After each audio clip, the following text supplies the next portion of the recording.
Kan ya, ada tambahan bayar pajak dari Bea Cukai Indonesia dengan detail pajak sebagai berikut. Untuk Itu dapat WA dari salah satu temanku. Nah, dia bilang kayak gini, dia kena cukai sebesar 2 juta. Nah, ini. Boleh saya lihat? Nah, oke, dengarkan ya.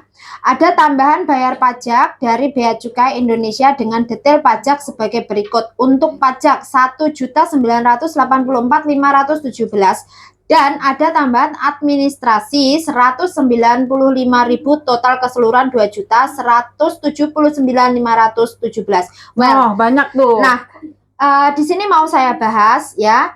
Ini tidak banyak sebenarnya. Menurut saya sih tidak banyak karena ini melalui jasa paket. Banyak. Tidak. Karena kenapa? Ini jasa paket. Ya, jasa paket. Kalau ini lewat pos bisa jadi lebih. Ini kan cuma barang sepele toh, barang-barang kebutuhan rumah tangga biasa. Sekarang gitu, gini, kayak baju misalkan. Oke. Menurut kamu kan ini barang sepele. Ada nggak mereka menunjukkan listnya? Ada nggak? Menunjukkan rinciannya, rincian ada barang ya? Apa aja yang dikirim? Ada beberapa. Nah, sebentar tak lihat ya listnya. Nah, ini ada listnya. Coba, semua mana yang kena ya. cukainya yang paling Sandal, besar itu? Kemudian safety goggles, alat olahraga. Ini ya. Terus mainan. Mariso roleplay, mainan kalau nggak ada ISO-nya nggak bisa kan? Bentar ya, ini jumlahnya berapa? Karena di sini kayaknya jumlahnya juga banyak. Terus handphone 1, tas wanita 1, pakaian 1 PK, 10 piece. Jadi pakaian ini 10 piece ya kan. Terus kodenya di sini ada semua. Jadi ini benar, ini bea cukai, ini bukan penipuan. Ini kayaknya pengirimannya pakai JPK ya. Kalau JPK itu dia berani memberikan list, itu yang memang saya suka. Nah, ini yang dikenai cuman yang ini, tapi yang lainnya kan tidak di list. Nah, kita kan nggak tahu dalamnya, nggak mungkin cuman ini saja kan. Ya, betul. Nah, ini adalah yang dicatat ini apa, Fani? Yang dicatat ini adalah barang-barang khusus tadi yang pajaknya lebih, kena pajak. Bukan, pajaknya itu masuk kategori barang lartas. Ya, barang konsumen yang memang lartas. Jadi sudah masuk di ada larangan dan pembatasan. Nah, bisa kan? Nah, betul. Jadi kan masuk kan tadi. Nah, terus ini barang-barang seperti ini sudah masuk listnya. Yang lainnya kan hanya dihitung sebagai barang tambahan. Tapi gini, pertanyaannya Kak Omling, gimana mereka tahu kalau itu tuh asli, ori atau KW? Padahal itu bukan ori loh. Gitu. Well, kenapa dapat charge segitu banyak? Kenapa dapat charge segitu banyak? Karena pada dasarnya barang Anda KW ataupun asli, bea cukai sudah memiliki standarnya. Jadi di saat di scan itu otomatis sudah keluar standarnya. Tapi bukannya kalau yang KW sama asli itu kan kita bisa menandai benar ini asli enggak? Tapi kalau itu umpamanya barang KW terus dikenakan pajak segini kan ya? Jangan salah, KW pun juga dikenai pajak. What the heck? Ya, karena KW itu ada pajak itu tidak hanya pajaknya, tapi bea masuknya. Bea masuknya pun juga berbeda, karena bea masuk dengan pajak itu beda. Bea masuk adalah di mana penentuan barang yang memang masuk ke Indonesia itu ongkos untuk masuknya ya, jadi tarif masuknya. Sementara PPN itu adalah penambahan nilainya. Jadi kenapa bea masuknya untuk jenis barang ini juga berbeda. Jadi kalau misal ternyata KW itu ada BMTP. Jadi ada barang yang memang dikhususkan, itu barang yang masuknya untuk berapa persen itu ada. Wah. Jadi ada tingkatannya. Jadi tidak bisa berbohong karena memang di saat di scan itu akan keluar standarnya. Nah, ini untuk barang kayak tadi ya, yang paling terbesar itu di apa? Cukainya yang paling terbesar yang di mana itu? Kayaknya di bajunya kan 10 piece nih. Kan 60 ya, baju 10 piece. Ini artinya dia secara otomatis berapa persen? Saya kurang tahu harganya kan karena nah di sini kan bea masuknya. Yang penting ada berapa persen itu. Nah, ini kan di total semua. Ini bea masuknya kan 694. Ini murah. Saya bisa bilang murah, coba Kan udah bayar semuanya. biaya kiriman masih ditambah segitu, mana bisa dibilang murah. Ya murah, kenapa? Kalau diambil untuk yang ininya, ininya saya bilang murah. Kalau masalah biaya Anda untuk kirim itu bukan urusan bea cukai, itu urusan Anda sama jasa paket. Iya sih. Ya, jadi teman-teman jangan mix up. Sudah bayar mahal masih kena bea cukai. Bea cukai dengan jasa paket itu beda. Itu dua instansi yang berbeda. ya.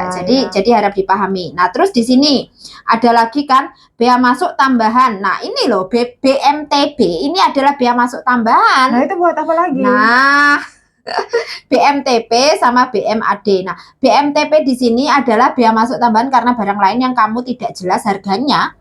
Ya kan, yang ini kan yang jelas. Yang tidak jelas itu tadi kan ya tetap dikenai bea masuk. Meskipun itu barang bekas. Ya iya dong. Justru karena kenapa kita menyarankan tidak usah kirim barang bekas, karena sangat susah menentukan harganya.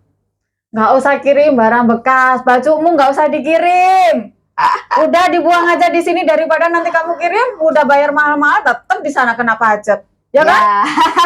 Sebenarnya begini ya teman-teman, barang bekas layaknya baju itu teman-teman pilih aja yang memang layak pakai. Nanti di saat pulang kalian mau pulang terus atau memang mau pulang cuti, pas cuti kalau memang kan untuk barang pindahan harus pulang terus ya, dalam artian Anda memang pulang terus. Nah, tapi kalau ternyata Anda hanya cuti, itu usahakan beli tambahan bagasi saja. Nah, solusinya seperti itu Ya, berarti beli ya. tambahan bagasi. Daripada dikirim, mending beli tambahan bagasi. Betul. Nah, ini solusinya ya. Terus di sini kan untuk barang bawaan kan masih sama. Barang bawaan hanya 500 USD.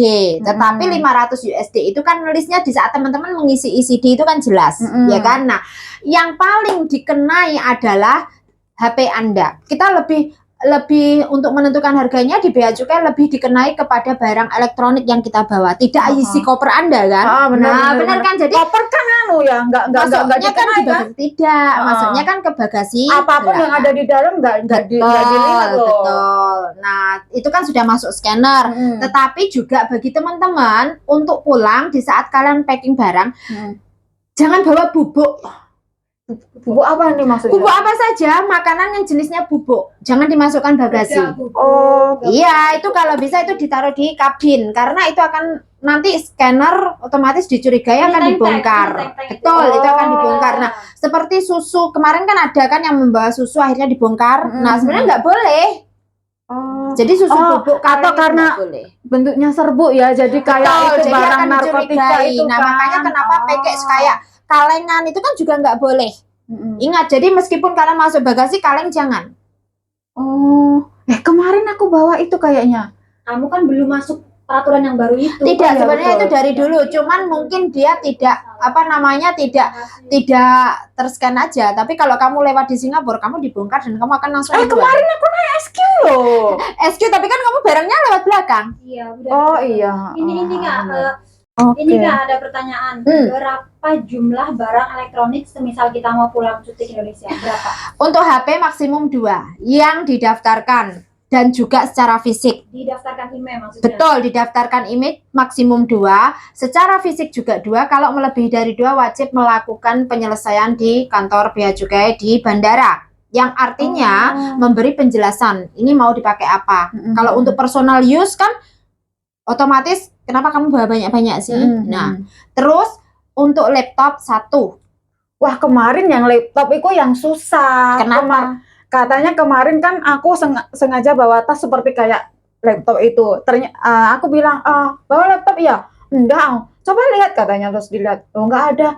Lihat, pasti ada itu. Enggak mungkin itu kan pakai bawa tas laptop katanya kayak gitu. Sekarang gini, apa yang dialami Fani ini sebenarnya tidak salah. Karena setiap kalau kita mau belajar lagi di saat Anda di Hong Kong, Anda check in, pasti ditanya ada HP-nya enggak, ada laptopnya enggak, ya kan? Betul. Itu tujuannya bukan mau memalak Anda, tetapi memang itu tugas dari pihak custom.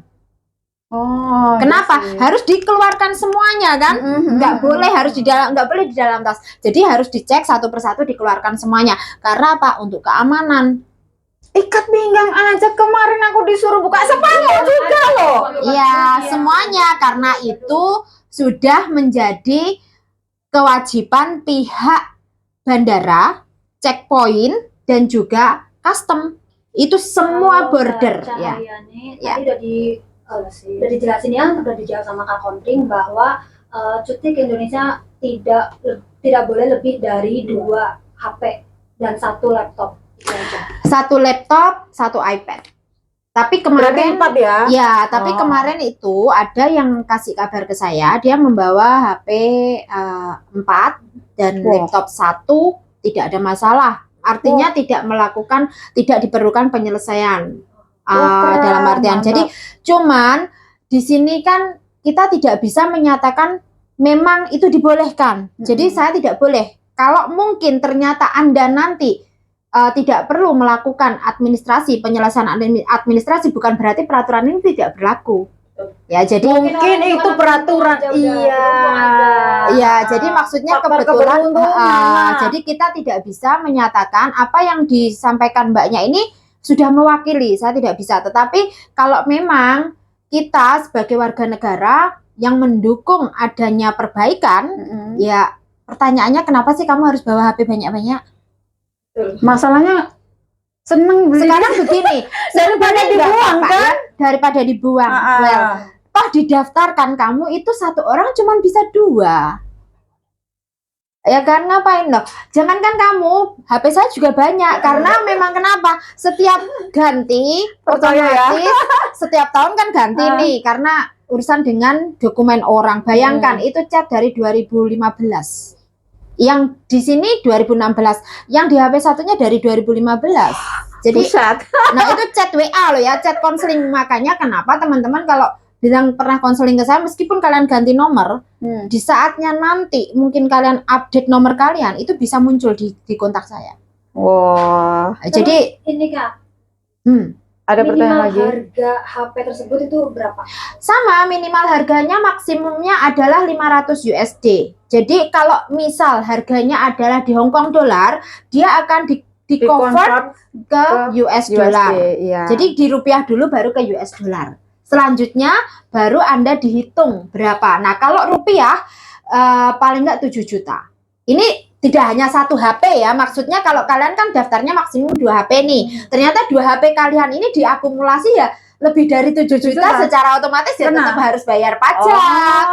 Nah, jadi yang kemarin yang sempat viral menelpon meminta janjinya Pak Benny tentang pembebasan IMEI, karena mbaknya itu bawa 2 HP. Total harganya melebihi dari 500 USD. Karena 1 HP saja yang itu 2.900 berapa gitu kalau tidak salah. Yang satunya adalah HP bekas. Meskipun HP bekas kan ada harganya dan kamu sudah menuliskan di situ. Bermerek ataupun enggak, kalau harganya di total sudah ada 500 USD, Fani. Itu pembebasan 500 USD. Jadi kamu itu bayar pajaknya sisanya. Tak berarti bea cukai nggak menghitung itu barang bekas atau baru? Tidak begini. Meskipun itu barang bekas, di scan itu standar harganya ada. Tapi kan kamu sudah menuliskan harganya. Nah, kalau kamu sudah menuliskan, bukan salah bea cukai dong. Oh, begitu ya. Nah, terus mbaknya itu kan kemarin menelpon seseorang dan bilang di live di YouTube dan menagih ke Pak Benny. Akhirnya Pak Benny yang disalahkan, sebenarnya Pak Benny juga nggak salah. Kesalahan Bapak Benny sama beliau adalah kedatangan ke Hong Kong sudah keluar duluan bahwa sudah mengumumkan akan ada pembebasan IMEI. IMEI itu bebas dari dulu, IMEI ya Bebas ya. Jadi tapi cuman implementasinya betul. IMEI-nya itu kamu mau daftar atau tidak itu bebas. Kayak kemarin itu aku mengalami pulang kemarin itu aku juga bawa 2 HP tapi hanya 1 yang tak daftarin IMEI. Nah, begitu. Emang kamu dipaksa nggak disuruh daftar semua nggak? Enggak. Nah, kan pemahaman dari Pak Benny itu bahwa setiap PMI yang pulang itu harus digiring dan diharuskan daftar IMEI. Padahal nggak ada. Enggak. Jadi tidak ada ya teman-teman pemaksaan untuk mendaftarkan IMEI itu tidak. Sekali lagi, IMEI adalah kebutuhan kalian mau dipakai atau tidak untuk mengaktifkan SIM Indonesia. Dan tapi ternyata ada ruginya juga nggak mengaktifkan IMEI. Kenapa? Karena aku sendiri mengalaminya. Di tengah perjalanan HP-ku nggak bisa dipakai, padahal hanya kurang 5 hari mau pulang balik Hong Kong. Mending kamu daftarin aja, wong gratis. Betul, daftarnya gratis, yang bayar pajaknya jika HP Anda bernilai lebih dari 500 USD. Terus tambahan ya, Fani, kalau kamu misal nih dari bandara lupa atau tidak mau tidak mendaftar lah, memang sengaja tidak mau mendaftar, terus berpikir kemudian hari aku pengen mendaftar, nah itu kita dikasih waktu selama 60 hari, tetapi ada tapinya, Anda boleh mendaftarkan itu di kantor Bea Cukai terdekat, membawa paspor dan boarding pass atau tiket. Namun Anda tidak mendapatkan pembebasan yang 500 USD. Jadi Berarti berapa bayar harganya akan dihitung keseluruhan, disitulah Anda harus membayar pajak. Malah rugi, mending kamu datang aja langsung didaftarin. Kan? Waktu di bandara saja kan sekarang juga ECD sama IMEI itu jadi satu, jadi lebih ringkas, tidak seperti dulu ECD sendiri, IMEI sendiri, tidak. Jadi sebelum pulang, teman-teman kalau memang menginginkan HP-nya dipakai di Indonesia, harap diisi 48 jam sebelumnya ECD Anda dari sebelum Anda terbang. Itu diisi data Anda, kemudian IMEI juga ada, jadi barcode-nya jadi satu, tidak perlu. Udah jadi satu itu. Kemarin aku pulang kan di situ ternyata nyampe di bandara itu juga kan harus ngisi ECD sendiri, IMEI sendiri. Tapi kalau yang ketika kita ngisi di sini, ngisi email sudah otomatis sudah mengisi ECD. Jadi kemarin aku sempat bingung itu. Nah, kemarin katanya yang satu lolos, ternyata yang satunya waktu aku scan nggak bisa. Tapi ternyata langsung wah ini dari tadi kok nggak bisa. Aku tak coba langsung ke petugasnya, langsung di scan. Ternyata bisa lolos kan. Nah, itu kita berkaca dari pengalaman aku seperti itu. Jadi ketika datang langsung saja di scan, kamu nggak perlu ikutan mbak-mbak yang ngantri di situ semuanya nyeken ini nyeken itu, nggak usah. Yang penting Saman cukup satu, iya, lewat HP Saman satu itu sudah cukup mewakili semua dan bisa langsung keluar. Ya, Bali sama Jakarta sama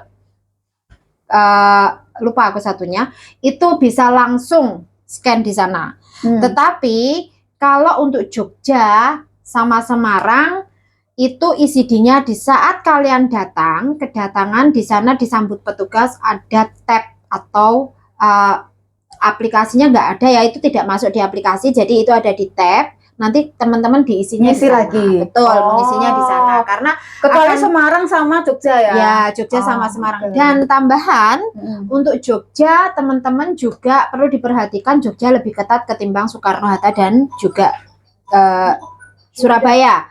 Jadi untuk Jogja sama Semarang itu tidak menerima buah segar.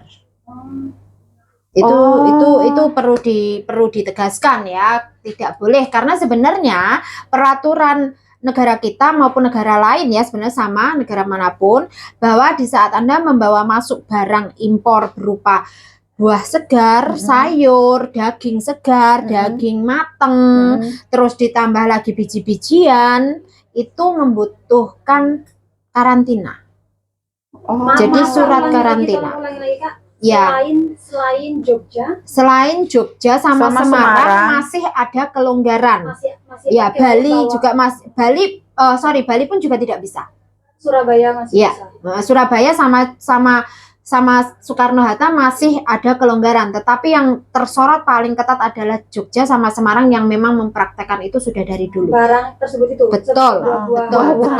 Iya. Nah, kalau teman-teman masih ingat tidak ada short video di beberapa tahun silam yang bawa longan, benar. Nah itu sebenarnya bawa anggur langsung dibuang, terus teman ya kasihan sayang. Nah, tidak ada Mbak, jadi tidak ada kata sayang. Nah ini adalah contoh di saat saya di Singapura.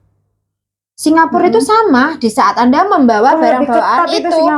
Nah kalau teman-teman menyatakan barang yang disita diambil bea cukai, tidak, di sampingnya itu sudah ada tempat sampah. Iya, betul. Jadi langsung ke situ. Jadi tidak bisa diamankan kemudian dimakan atau dikasihkan orang, itu tidak boleh. Jadi memang peraturannya ya, sampah sudah di situ, barang tidak layak masuk, langsung masuk sampah. Iya, pantesan kemarin itu mbak-mbaknya yang itu di situ di bandara juga dibilang, sudah bawa barang, beli buah kayak gini mahal-mahal, ternyata nggak bisa dibawa. Nah itu dia. Kenapa demikian? Kenapa demikian? Karena sebenarnya ya itu juga demi keamanan. Nah, kita kan tidak tahu kandungan di dalam buah Buahnya tersebut. tersebut, Jadi iya. kenapa pemerintah memberikan peraturan ini, memberlakukan ini untuk kebaikan kita juga. Dan catatan ini tidak hanya di negara kita. Kalian di Australia, Juga pisang itu tidak saja boleh ya? tidak boleh. Pisang satu itu pun juga tidak boleh. Jadi Pisang bukan boleh, nggak boleh. jadi jangan hanya bicara bahwa kenapa sih Indonesia begini, kenapa sih pemerintah kita begini, tidak. Ini sebenarnya berlaku di semua negara. Iya, Jadi betul kita sih. perbandingannya dengan negara lain. Dulu memang boleh, tapi mungkin karena sekarang sudah ada aturan-aturan itu, atau mungkin sering terjadi itu, jadi nggak boleh kan? Sering terjadinya penyelundupan dan dimasukkan di kebanyakan barang-barang korbannya itu. adalah PMI, ya kan? Karena kebanyakan negara kita yang keluar negeri itu kan PMI ya, jadi hampir 80%, meskipun yang lainnya bukan ya, tetapi kan 80% adalah pekerja migran dan kebanyakan dari kita sudah banyak yang menjadi korban. Ya. Wah, ini. Nah, ini untuk barang bawaan. Oke.